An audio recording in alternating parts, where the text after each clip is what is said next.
Hello, Steffi here. Welcome back to my channel. O ayan, pasensya na po. Matagal tayong hindi nagkita. But anyway, welcome back. Ayan, so single tarot read po muna tayo today. At ang ating tarot read for today, single tarot read ay para kay Paulo Avellino. Ayan, sa inyong request, Paulo Avellino. Okay, so let's start. First card ni Paulo. Oops. Okay, so include natin yan. Gusto niyang lumabas. So the tower card agad ang first. O ayan, ang mga unexpected events. Okay, he didn't see it coming. Ano pa, hindi inaasahan na mga pangyayari, biglaan. Yan si tower card. So maaaring merong matapos or maputol or magwakas na unexpected, okay, unwanted change, ganun, ruins, disgrace, maaaring violence. Yan si tower cards. Okay, unexpected, biglaan, ano pa ba, may masisira, may mapuputol, may magwawakas, yan, may matatapos.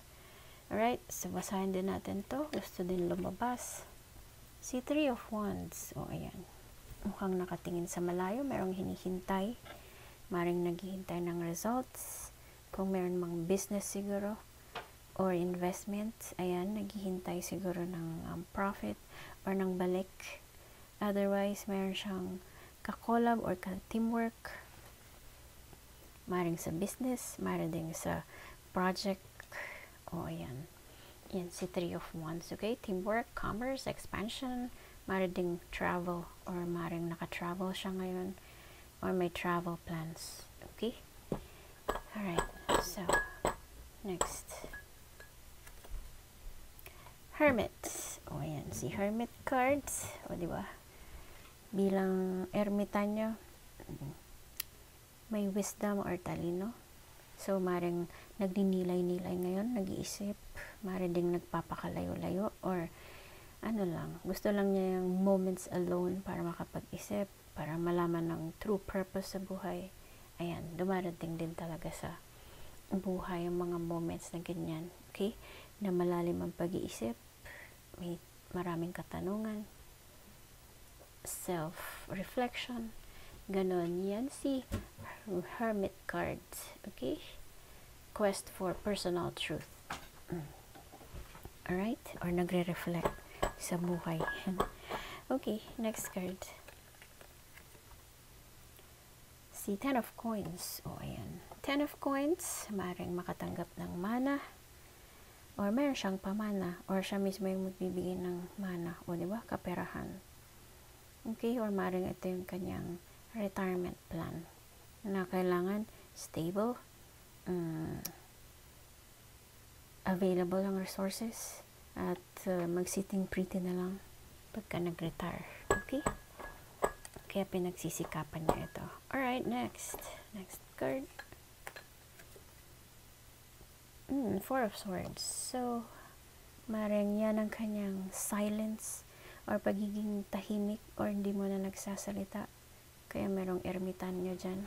So kung meron man siyang moments alone, ito yung kanyang silence or nananahimik or tikom ang bibig para hindi makapanira or hindi makapagsabi siguro ng masasakit na salita or masasamang salita or bad words, ganon. Or maring ano lang, nagpapahinga, nakabakasyon, kailangan mag-unwind, naka-retreat, ayun, nagre-recover. So maring galing sa sakit, nagre-recover. Okay, yan, so maring nagre-recover dahil dyan sa Tower card na unexpected, ano mang pangyayari yan. Okay, so next card, Two of Wands. O ayan, so si Two of Wands, ang kanyang 1, 2, Two of Wands, merong pinagpipilian, meron talagang hinihintay, parang si Three of Wands dyan. So, maring naghihintay ng resulta. Mari ding namimili sa dalawang choices. Okay? Parehong mahalaga, parehong matimbang. Kailangan niyang pumili sa kanyang dalawang options. Okay? Tinitimbang pa niya. Kaya siguro, kailangan niyang, maging mapag-isa muna para makapag-isip-isip. Maging silent para makapag-decide ng mabuti dyan sa kanyang choices. Okay? So, next card. Wow, si Queen of Wands. So, sino si Queen of Wands? Maaring kanyang nanay na very feisty, very confident, self-assured, very creative. Maaring ding siya mismo iyan. Okay, naganda ng katangian or ang qualities. Very creative, very confident. So, kahit na silent siya dyan, nandun pa rin ang kanyang confidence. Okay? Otherwise, sino kaya si Queen of Wands na kanyang tinatangi? Alright? So, next card.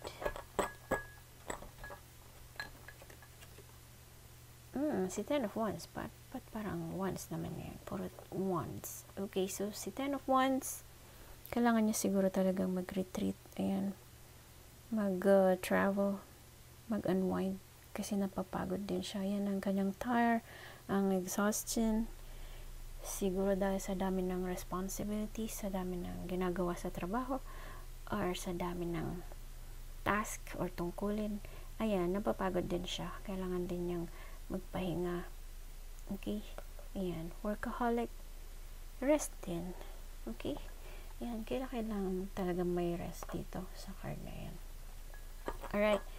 So, last card para kay Paulo Avellino. Last card. Queen na naman. Si Queen of Cups. Wow. Dalawang queens. So, sino ba talaga dyan? Dalawang queens ang lumabas. So, maring ito sa dalawang pinagpipilian. Nandyan si Queen of Cups and si Queen of Wands. Isang malambot ang puso, mapagmahal, maunawain na binibini, at isang atapang, very confident, strong personality, and very creative na binibini. So, sino sa kanila ang kanyang pipiliin? Maaaring yun ang kanyang choices dyan. Kaya siguro silent muna siya dyan.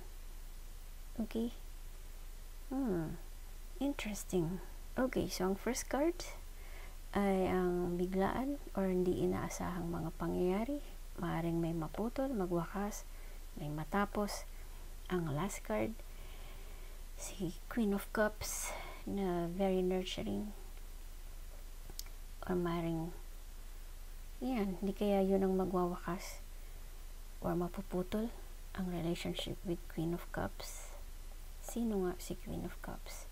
Or, kung hindi man, si Queen of Cups, maaaring ito yung kanyang healing process. Okay? So, kung meron mang maputol dyan or magwakas, kapalit naman ay ang paghilom ng mga sugat. Okay? Otherwise, isa siya sa kanyang pinagpipiliang mga binibini. Alright? So, yan po yung tarot reading ni Paulo Avellino. I hope you enjoyed and thank you so much for watching. Again, please don't forget to like and subscribe to my channel. Abangan nyo po yung susunod nating tarot reading or click anywhere around the screen para mapanood pang next na video. Shout out to my best ever family. Light and love to all. Bye for now.